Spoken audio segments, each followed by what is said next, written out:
بسم اللہ الرحمن الرحیم۔ خدمت خلق۔ السلام علیکم۔ عدیل نہایت بدتمیز بچہ تھا۔ اس کے ضعیف دادا اس سے بہت محبت کرتے، لیکن عدیل کو ان کی ذرا سی بھی پرواہ نہیں تھی۔ وہ ان کو کچھ سمجھتا ہی نہیں تھا۔ دادا اونچا سنتے، اگر وہ عدیل کی بات نہیں سن پاتے تو عدیل ان پر غصہ کرتا، چیختا اور چلاتا تھا۔ گھر کے ملازموں کو بھی بات بات پر جھڑکتا، دروازے پر آنے والے بھکاری کو دھتکارتا رہتا تھا۔ عدیل کی ماں نے اس کو بہت سمجھایا کہ بیٹا، اخلاق سے بڑی کوئی چیز نہیں۔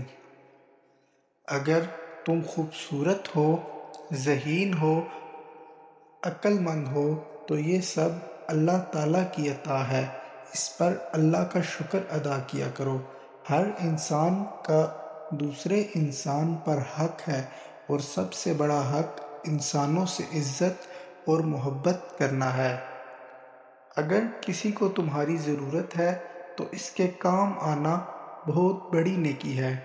اگر تمہارے دل میں دوسروں کے لیے درد نہیں تو تم کبھی بھی ایک اچھے انسان نہیں بن سکتے۔ اوروں کی، خاص طور پر ضعیفوں، غریبوں اور محتاجوں کی مدد کرنا عبادت کے برابر ہے، اور یہ وہ فعل ہے جس سے اللہ تعالیٰ بہت خوش ہوتا ہے۔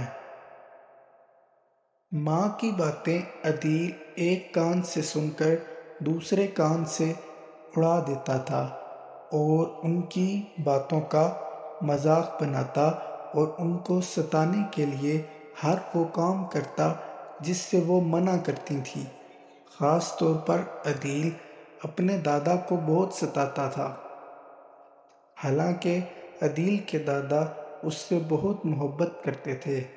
ایک روز عدیل بہت فخر سے بتا رہا تھا، آج ایک بڑے میاں جا رہے تھے، ان کی لاٹھی نیچے گر گئی۔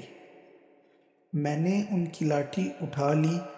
انہوں نے جب مجھ سے اپنی لاٹھی مانگی تو میں نے کہہ دیا کہ جس کی لاٹھی اس کی بھینس، اب یہ تمہاری نہیں میری ہے بڈھے۔ بڑے میاں لاٹھی تھام کر چلتے تھے۔ انہوں نے بہت خوشامد کی کہ میں یہ لاٹھی ان کو واپس کر دوں، لیکن میں نے یہ لاٹھی ان کو لوٹائی نہیں بلکہ وہ لاٹھی دور پھینک دی۔ اتنی دیر میں حماد آ گیا۔ اس کو خدمت خلق کی بہت بیماری ہے۔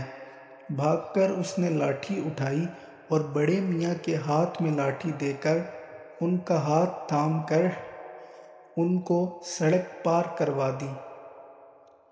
ابھی عدیل بات کر ہی رہا تھا کہ اس کا چہیتا دوست روفی آ گیا۔ روفی کی آواز سن کر عدیل تیزی سے بھاگا اور دروازے سے ٹکرا کر بری طرح گر گیا۔ اب عدیل کی چیخیں آسمان سے باتیں کر رہی تھیں۔ عدیل کو فوراً اس کے گھر والوں نے ہسپتال منتقل کیا۔ ڈاکٹر نے معائنے کے بعد بتایا کہ فریکچر ہو گیا ہے، 3 مہینے تک پلاسٹر چلا رہے گا۔ عدیل بستر سے بھی نہیں اٹھ پا رہا تھا۔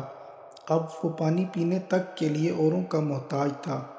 جیسے جیسے دن گزرتے جا رہے تھے وہ نیکی اور بدی کی کشمکش میں مبتلا رہتا تھا۔ ایک دن عدیل نے اپنی ماں سے سوال کیا کہ اے امی جان، کیا اوروں کے کام آنا بہت بڑی نیکی ہوتی ہے؟ عدیل کی بات سن کر اس کی ماں نے جواب دیا، بے شک بہت بڑی نیکی ہوتی ہے۔ اچھا انسان وہی ہے جو اوروں کے دکھ سکھ کو محسوس کرے اور ضرورت پڑنے پر کام بھی آئے۔ ایسے لوگوں سے اللہ تعالیٰ بہت خوش ہوتے ہیں۔ سب ہی محبت کرتے ہیں ایسے شخص سے، اور وہ جن کے دل میں محبت، ہمدردی اور رحم دلی نہ ہو، وقت پڑنے پر کترا کر گزرتے ہیں، انہیں کوئی بھی اچھا نہیں سمجھتا۔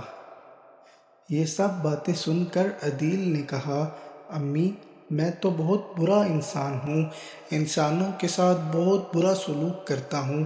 اگر میں لوگوں کے زیادہ سے زیادہ کام آؤں تو کیا اللہ تعالیٰ مجھے معاف کر دیں گے؟